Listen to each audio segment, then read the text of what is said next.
खंडन करते हुए कहा है कि उनका अखिलेश दुबे से सिर्फ कानूनी सलाह का रिश्ता था। साथ ही उन्होंने 33 कंपनी और 100 करोड़ की प्रॉपर्टी के आरोप को झूठा बताया। शुक्ला ने यह भी दावा किया कि वो गैंग्स और माफिया के खिलाफ कड़ी कार्रवाई कर रहे थे। रिपोर्ट। मेरे उनसे संबंध किए एक लीगल एडवाइजर और एक पुलिस अधिकारी के हैं। डीएसपी ने दी सफाई, झूठी साजिश बताई। कुल 92 करोड़ की संपत्ति, ऋषिकांत शुक्ला को आपत्ति। खुद को बेकसूर बताया, गैंग पर आरोप लगाया।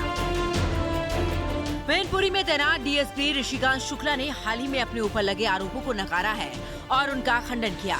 शुक्ला ने कहा कि उनका अखिलेश दुबे से सिर्फ एक लीगल एडवाइजर और पुलिस अधिकारी के रूप में संबंध था। वो जब भी किसी तकनीकी कानूनी मामले में उलझते थे तो अखिलेश दुबे से लीगल सलाह लेते थे। साथ ही उन्होंने ये भी खुलासा किया कि उनकी और दुबे के बीच लेकिन उनका संबंध सिर्फ पेशेवर रहा। मेरे अखिलेश दुबे जी से एक लीगल एडवाइजर और एक पुलिस अधिकारी के संबंध है।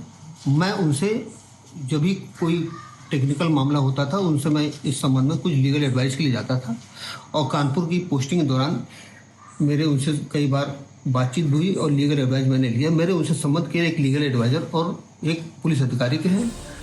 डीएसपी ऋषिकांत शुक्ला ने भी ये साफ किया है कि उनके बेटे के नाम पर कोई 33 कंपनियां नहीं है, जैसे कि आरोप लगाया गया था।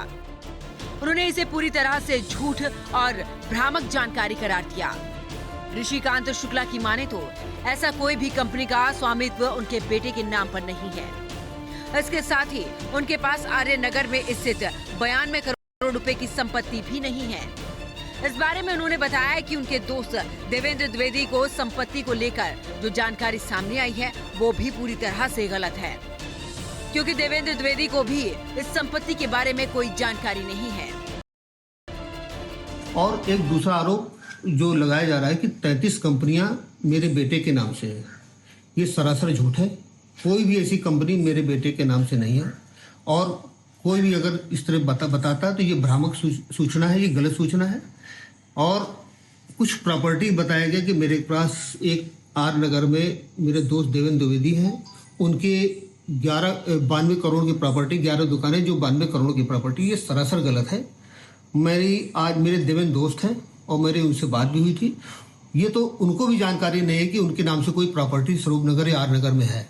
तो उसके लिए उन्होंने कहा कि मैं खुद इस बात के लिए मैं आश्चर्यचकित हूँ कि इस तरह मेरे ऊपर कैसा आरोप लग गया।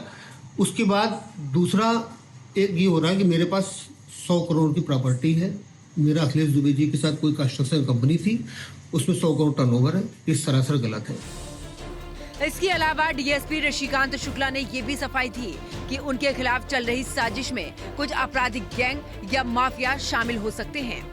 उन्होंने ये भी बताया कि कई आपराधिक गैंगों जैसे कि डीटो गैंग, मादक पदार्थ तस्करों और मुन्ना बजरंगी गैंग के शूटर्स के खिलाफ कड़ी कार्रवाई की है और ऐसे लोग उनके खिलाफ साजिश कर रहे हों, ये भी हो सकता है।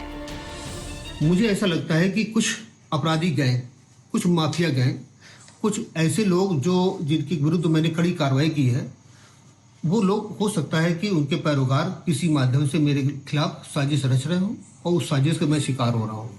मैंने यहाँ D2 गैंग जिसने STF के धर्मेंद्र सिंह को मारा था, उसको मैंने कलकत्ता से पकड़ा।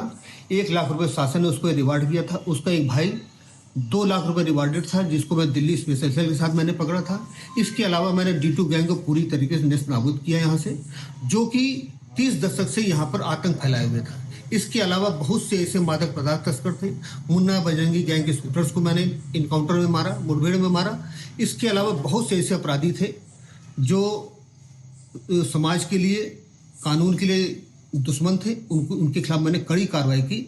हो सकता है कि ऐसा गैंग एक संगठित होकर के मेरे विरुद्ध साजिश कर रहा हो। मनोहर शुक्ला के बारे में जो एक झूठे षड्यंत्र मेरे ऊपर कर रहा है, मनोहर शुक्ला के बारे में जो मैंने कुछ जानकारी की है, वो श्री प्रकाश शुक्ला जो माफिया था, जो मारा गया था, उसका पड़ोसी है, उसके गांव ऐसा है। वो अपराधिक तत्व है, वो मुहरी करता था। इसी की आड़ में मेरे खिलाफ वो षड्यंत्र कर रहा है। वो उसकी जो बातें बताई जा रही है वो पूरी तरीके से निराधार है।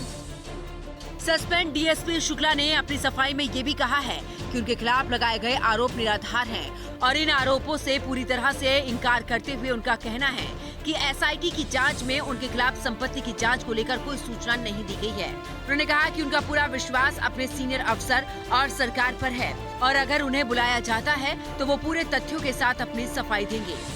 जहाँ तक एसआईटी के द्वारा मुझे सूचना देने की बात या मेरे विरुद्ध संपत्ति की जांच के बारे में बताया गया, तो मुझे कोई भी एसआईटी के द्वारा ऐसी सूचना नहीं दी गई कि आपके विरुद्ध या आपके पास 100 करोड़ की प्रॉपर्टी है।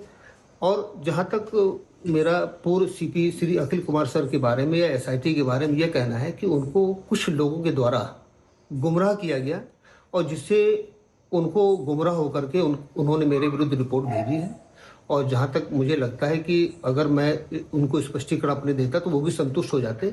मुझे अपने उच्च अधिकारियों पर, जांच अधिकारी पर और सरकार पर, मुझे शासन पर पूरी तरीके भरोसा है। मुझे जहाँ बुलाया जाएगा मैं वहाँ पर जाऊँगा और मैं अपनी बातों को तथ्य सहित रखूँगा। इससे पहले आय से अधिक संपत्ति के मामले में ऋषिकांत शुक्ला को निलंबित भी कर दिया गया है। उन पर 10 साल की सेवा के दौरान 100 करोड़ से अधिक की संपत्ति अवैध रूप से अर्जित करने का आरोप है। निलंबन के समय में वो मैनपुरी में तैनात थे। ब्यूरो रिपोर्ट, हिंदी खबर। यूपी के संत कबीर